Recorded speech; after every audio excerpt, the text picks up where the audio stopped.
ഈശ്വരവിശ്വാസികൾക്കും നമസ്കാരം. കൊല്ലം ജില്ലയിലെ ചക്കുവള്ളി എന്ന സ്ഥലത്ത് ദേവാലയത്തിൻ്റെ സ്വത്തായിരുന്ന ദേവസ്വം ബോർഡിൻ്റെ സമ്പത്തായി കണക്കേണ്ട 36 ഏക്കർ സ്ഥലം കണക്കെടുത്ത് വന്നപ്പോൾ 11 ഏക്കർ സ്ഥലം മാത്രമേ ക്ഷേത്രത്തിന് ഉള്ളൂ. ബാക്കിയുള്ള സ്ഥലം മുഴുവൻ ചില വ്യക്തികൾ കൈയടക്കി വച്ചിരിക്കുകയായിരുന്നു.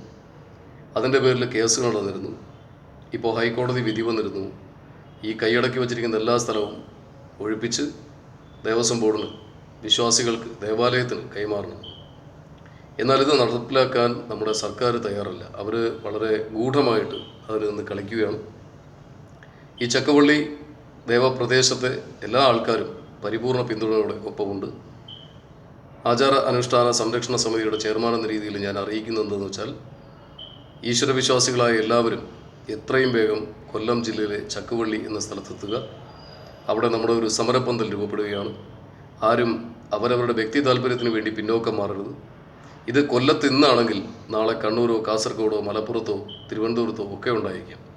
എന്നാൽ നമ്മുടെ ദേവാലയങ്ങൾ, നമ്മുടെ ആചാരങ്ങൾ സംരക്ഷിക്കപ്പെടണമെന്നുള്ള ചിന്തയുള്ള ഏതെങ്കിലും ഒരു വ്യക്തി കേരളത്തിനകത്തുണ്ടെങ്കിൽ കൃത്യമായും എത്രയും വേഗം കൊല്ലം ചക്കുവള്ളി എന്ന സ്ഥലത്ത് എത്തിച്ചേരുക.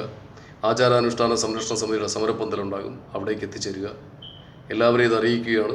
അടിയന്തര ആവശ്യമാണ്. ആരും ഉപേക്ഷ വിചാരിക്കാതെ എത്തിച്ചേരുക. നമ്മൾ ആരെയും തടയാനോ ആർക്കെതിരെയും ആക്രമണം ഉന്നയിക്കാനോ അല്ല. നമ്മുടെ സമരം ന്യായമായും സത്യസന്ധമായും നിശബ്ദമായും ഉള്ളതായിരിക്കും. അതിൽ യാതൊരു തർക്കവുമില്ല. നമസ്കാരം.